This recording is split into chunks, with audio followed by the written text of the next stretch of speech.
माध्यम से सरकारी निजी क्षेत्र में उन्हें नौकरियां उपलब्ध करवाई और 7 लाख से अधिक व्यापारियों को और युवाओं को अपना स्टार्टअप और उद्यम स्थापित करने के लिए स्वतः रोजगार के साथ जोड़ने का काम हुआ। बहनों और भाइयों, इससे पहले उत्तर प्रदेश में निवेश के अनुकूल माहौल नहीं था। जब व्यक्ति सुरक्षित नहीं तो पूंजी कहां से सुरक्षित होगी। लेकिन आज व्यक्ति भी सुरक्षित है, पूंजी भी सुरक्षित है, आज बेटी भी सुरक्षित है, व्यापारी भी सुरक्षित है।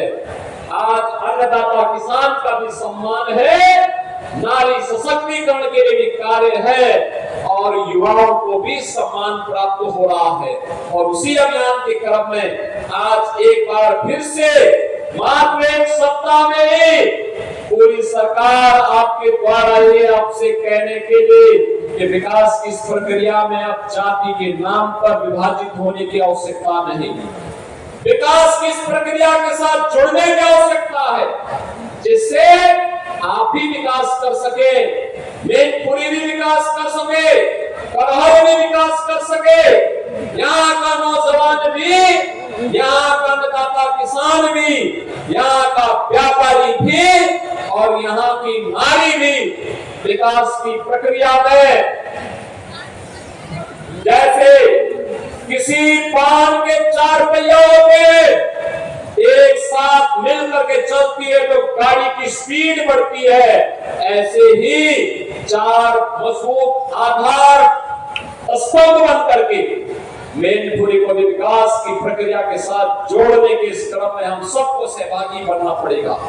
बहनों और भाइयों, आज प्रदेश बदल चुका है। याद करिए 2017 के पहले मैनपुरी के लोग जब यूपी के बाहर जाते थे, लोग शक की निगाहों से देखते थे, सम्मान नहीं था, लोग भय और दहशत में बोलते थे कि भाई कहां से आ गए। होटल की बात तो दूर, धर्मशाला में भी कमरा नहीं मिल पाता था। बहनों और भाइयों, आज आपके सामने पहचान का संकट नहीं है। भारतीय जनता पार्टी की डबल इंजन सरकार ने जो कहा सो करके दिखाया। हमने कहा था अपराध और अपराधियों के प्रति जीरो टॉलरेंस की नीति के तहत कार्य करेंगे, आज आपको ये दिखाई दे रहा होगा। हमने कहा था कि प्रदेश को निवेश का ड्रीम डेस्टिनेशन बनाएंगे, आज 40 लाख करोड़ रुपए का निवेश इसका उदाहरण है। हमने कहा था कि हम लोग उत्तर प्रदेश को इंफ्रास्ट्रक्चर का मॉडल खड़ा करेंगे, आज एक्सप्रेसवे, हाईवे और inter state connectivity, air connectivity इसका उदाहरण है। हमने कहा था उत्तर प्रदेश में देश का सबसे अच्छा निवेश करवाएंगे, 40 लाख करोड़ रुपए के निवेश आज उत्तर प्रदेश के अंदर होने जा रहे हैं। बहनों और भाइयों, हम लोगों ने कहा था कि उत्तर प्रदेश को देश की अग्रणी अर्थव्यवस्था बनाएंगे। 17 में हम लोग आए थे, 7वीं बड़ी अर्थव्यवस्था थी, आज उत्तर प्रदेश देश की नंबर 2 की अर्थव्यवस्था है और अगले 3 से 4 वर्ष में इसे देश की नंबर 1 की अर्थव्यवस्था बनाना है, जिससे हर चेहरे पर खुशहाली लाई जा सके, हर नौजवान के हाथ को काम दिया जा सके। हमने कहा था कि हिंदुओं की आस्था का सम्मान करेंगे। आज आप देख रहे होंगे काशी में काशी विश्वनाथ धाम है, आज आप देख रहे होंगे अयोध्या में रामलला का भव्य मंदिर का भी निर्माण हो गया है। अब इसमें कोई संदेह है क्या? कोई संदेह है क्या? अयोध्या के मामले में, काशी के मामले में कोई संदेह है क्या?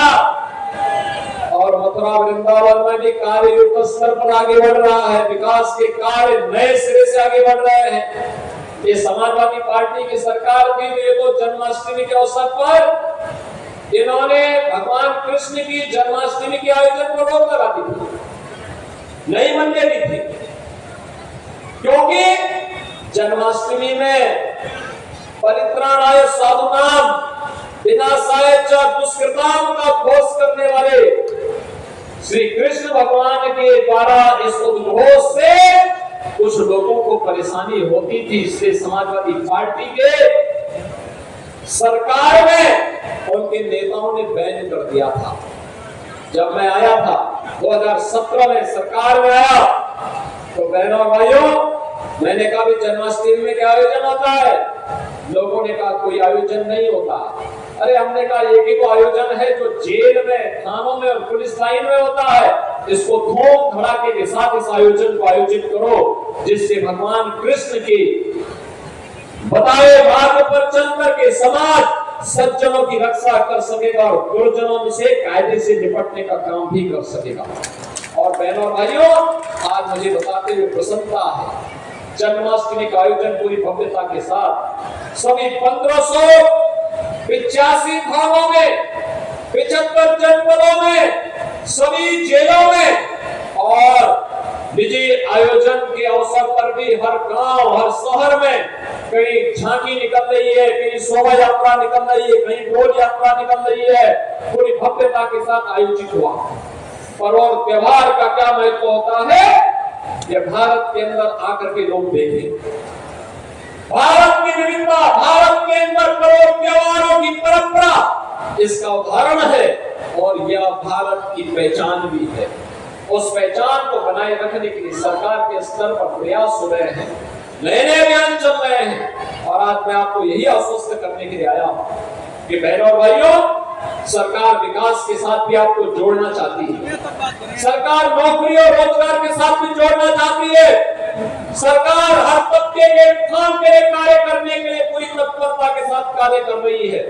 आप भी भारतीय जनता पार्टी की डबल इंजन सरकार के इस अभियान का हिस्सा बने, इसके लिए आज मैं आपके पास आया हूं।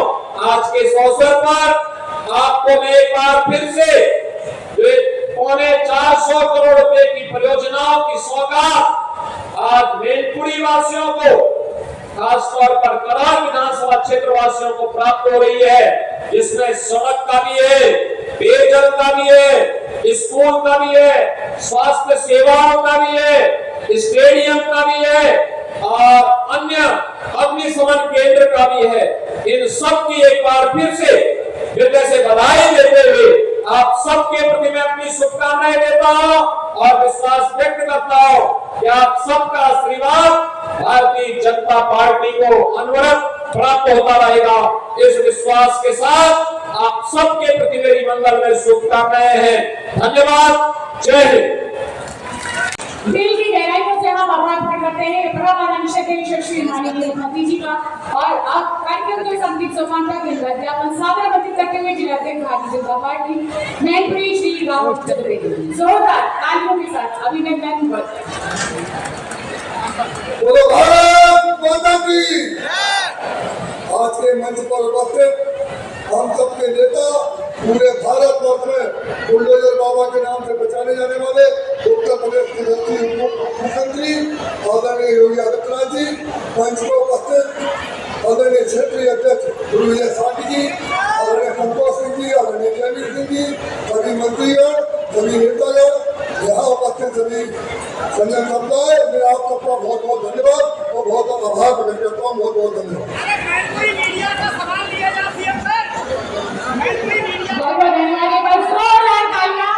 बड़ा माता की